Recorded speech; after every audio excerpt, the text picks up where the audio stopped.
Before a baby is born, there are a lot of adaptations that we see that allow the baby to take nutrients and oxygen from mom and successfully get those nutrients and oxygen to the different cells that need them in the body.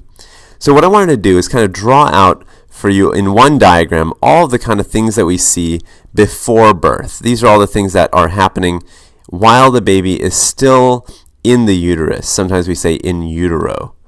So before birth, what do we notice? Well, this structure over here, this is our placenta. This is partially mom and partially fetus.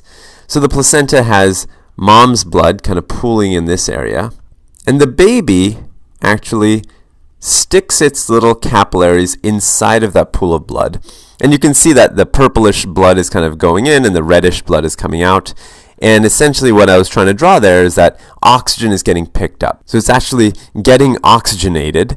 And this blood, as it's kind of reddish, is joining into this blood vessel down here. So this is kind of the smiley part of our face. And this is our umbilical vein. So our umbilical vein is actually going to carry oxygenated blood back towards the liver area. So let me actually just jot that name down, umbilical vein. And this is actually the first of the adaptations I was talking about. So I'm going to make a little list of adaptations over here on the side, just so we can keep track of what they are. Adaptations. And the first one will be the umbilical vein. So once the blood goes into the umbilical vein, it has kind of a branch point. You can see that it can either go to the right or the left. And if it goes to the left, it's going to enter the liver. So if it goes kind of this way, it's going to enter the liver, and it's going to take a while for that blood to come out on the other side because it has to go through all the little capillaries in the liver and then emerge on the other side. But there is a shortcut. So the shortcut, let me just circle it here. The shortcut is actually going to be right here. So let me just make sure it's very clear what that shortcut is. This is called our ductus venosus. Ductus venosus. And the ductus venosus is basically going to allow blood to go from the umbilical vein through it. So it's like a little tube. So it is just like any other blood vessel. It's going to go through it. And on the other side, it hits and meets up with our inferior vena cava. So this is our inferior vena cava. I'll write IVC just for short. And the IVC, or the inferior vena cava, is a large vein picking up blood from the right leg and also from the left leg. So this is our left leg down here. So the inferior vena cava meets up with the blood coming from the umbilical vein, which is very oxygenated.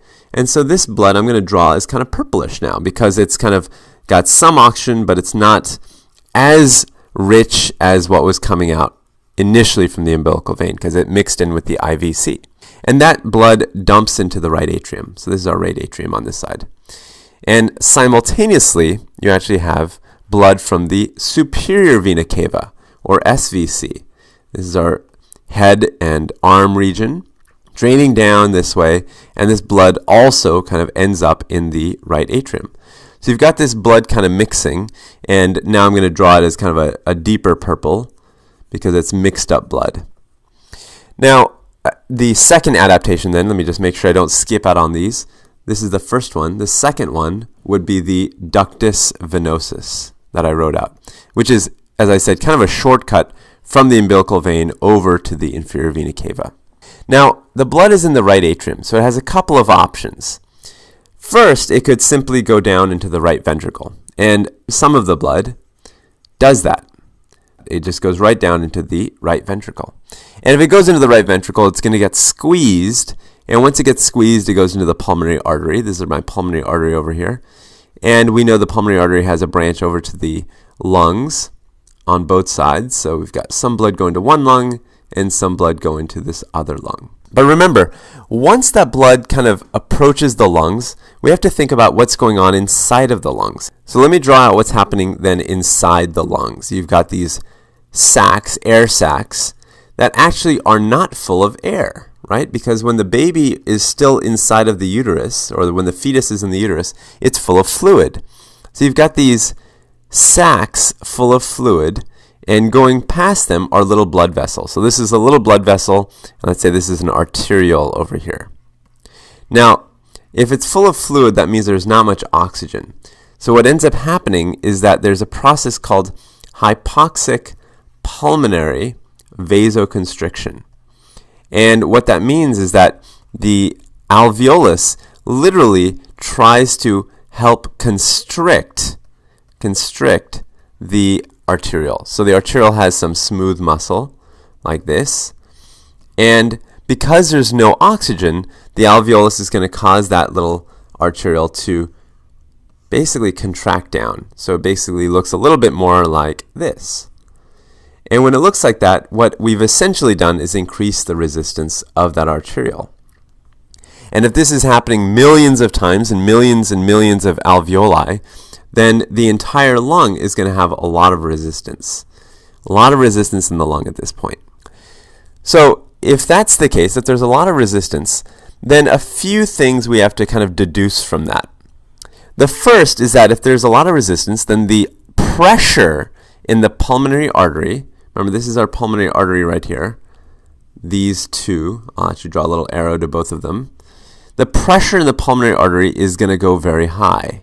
So these pressures are going to be high. And that's simply because you've got a lot of resistance that you have to try to fight against. So they have a lot of pressure. And if there's a lot of pressure in the pulmonary artery, just think back and think, well, where did that pulmonary artery come from? It came from the right ventricle. So for there to be forward flow of blood, you better have a lot of pressure in the right ventricle. And then I could take the argument back and say, well, if you have a lot of pressure in the right ventricle, then you must have a lot of pressure in the right atrium. So you have a lot of pressure basically on the right side of the heart because of the fact that you've got a lot of resistance in the lungs. So these pressures, especially the right atrial pressure, starts getting so high that it starts getting higher than the pressure in the left atrium. And so you get a little bit of blood flow that starts going from the right atrium across that foramen ovale that allows, right here, that allows blood to actually go across it. So this is our foramen ovale. Foramen ovale allows blood to go from one atrium over to the other. And since blood can now go across, you're going to see some of the blood continue down into the right ventricle, but some of the blood will also kind of go across into here. And that's actually quite useful because at the same time that you have blood going across, you actually don't have too much blood coming back through the pulmonary veins. And the reason for that, again, is because it's hard to get blood flow through the lungs because there's so much resistance there. So you have a little bit of blood kind of coming in through the pulmonary veins, and you get some blood coming from the right atrium. Now from the left atrium, blood is going to go down into the left ventricle, and it's going to get squeezed around into the aorta. So now you get blood in the aorta that gets squeezed there, or sent there, from the aorta, or from the left ventricle. I apologize. So the left ventricle is squeezing blood down into the aorta, and the aorta is distributing blood all the way down. Now before I finish off showing you where the aortic blood goes, let's actually make sure I don't forget my list. Over here, my third adaptation then should be the foramen ovale. Foramen ovale, sending blood from the right atrium to the left atrium. And a fourth adaptation, actually I've just kind of sketched out but I haven't talked about yet, is right here. So you actually have this little guy right here, a little connection, a little vessel, you can think of it as a vessel because blood flows through there, between the pulmonary artery and the aorta. So this thing right here is called the ductus arteriosus. Ductus arteriosus. So the ductus arteriosus allows blood to go from the pulmonary artery to the aorta. And why would blood go in that direction in particular?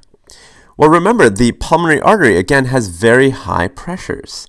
And the high pressures are because of the high resistance in the lungs. So because of those high pressures, blood, of course, goes from high pressure to a place where there's lower pressure, usually.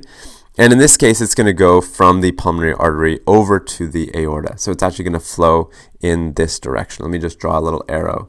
It's going to go flowing in that direction. So ductus arteriosus is another fetal adaptation. So we've got 4 so far. Ductus arteriosus. And this actually explains then why you don't get too much blood coming back through the pulmonary veins, because a lot of the blood goes into the pulmonary artery trunk, ends up going into the aorta. It actually doesn't even go into the lungs because the resistance is so high. So now let's kind of wrap this up. Let's say blood is now down to the aorta. As I said, it's going to go into the legs, and it's also going to kind of go into these internal iliac arteries. So I've drawn these arteries here. These are the internal iliac arteries. And there are, of course, lots of branches off the internal iliac. But the important branch that I want to point out right now is this one. This branch, this major one that I'm kind of sketching in, this is actually we have a name for it. We call this the umbilical artery. So this is actually bringing blood back towards the placenta. Now, why would so much blood go to the placenta? I mean, that's a fair question. Why doesn't it go, there's a branch here that goes to the bladder. There's a branch that goes to other places. Why is blood going into the placenta branch or the umbilical artery? Why so much? Well, it turns out that the placenta, and this is very clever, actually has a very low resistance. Very low resistance. So just as the lungs have a high resistance, and they're kind of making blood divert away from them, the placenta has a low resistance, and it makes blood divert towards it. So you can see now that this is a really ingenious kind of system. We have these 5 adaptations: the umbilical vein, the umbilical artery now, we have the ductus venosus, and we have the foramen ovale, and the ductus arteriosus. I don't want to miss out on any of them. So we have 5 important adaptations here, and this is how blood flows in the fetus.